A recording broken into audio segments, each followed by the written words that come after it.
Next, I'll explain the evidence we have from phone calls. A number of investigators have tried to gather evidence about forced organ harvesting by making phone calls to Chinese hospitals, posing as patients needing organs. Most of these investigations have been done by the World Organization to investigate the persecution of the Falun Gong, so they've tended to ask questions about Falun Gong practitioners. Like many Uyghurs, Falun Gong practitioners do not smoke or drink alcohol, which helps to ensure healthy organs, making them both populations preferential victims. Doctors called by investigators in these hospitals have admitted using Falun Gong practitioners as organ sources, offered Falun Gong practitioners as organ supplies, stated they use live organs from prisoners, promised organs from young people, or refused to divulge the source of organs. For example, look at these comments about a kidney transplant. This is a phone call to Director Wang. Wang says it'll be within half a month, within 2 weeks. The complete package, the whole thing will cost over 500,000 yuan. So you can still find that kind from the prison, says the investigator. And Wang says you need to find the ones under 30 years old. He's talking about the idea that organs are better if they're from younger people, more healthy. So Wang in this extract confirmed that the hospital circumvents the official Red Cross organ distribution system, that they perform hundreds of procedures and they have their own channels to source organs. And he says, for example, young person kidneys are available within 10 days. Further calls in 2019 continue to indicate that organs are readily available and from healthy young sources.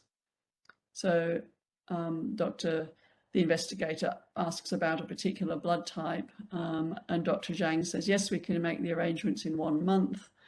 And the investigator questions that, and oh yes, we can get it done. Such routine surgeries can usually be done within 1 month, or sometimes just a few days. And these calls are very important evidence because they show extremely short waiting times for organs. And these waiting times are not possible or consistent in a volunteer system. It also shows violation of ethical values that prohibit direct payments for organ transplantation.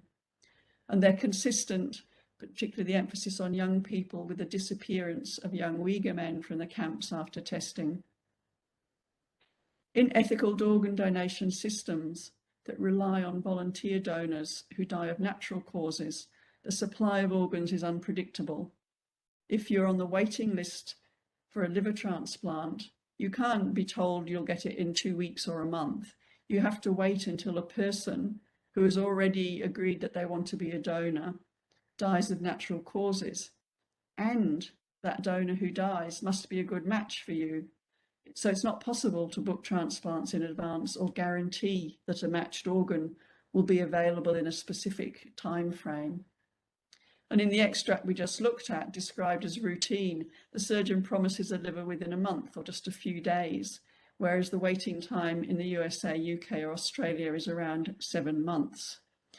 And the waiting time for kidneys from deceased donors in Australia is up to 7 years. But as we saw, the phone call transcripts offer kidneys in days or weeks. So this is indirect evidence, but it shows that there's a pool, or from it we can infer that there's a pool of prisoners who can be killed on demand to provide organs to paying customers or patients. The organs can be guaranteed because the prisoners who are in ready supply can be cross-matched to the paying customer, and the customer does not need to wait for a volunteer to die who matches with them to get an organ. Thank you.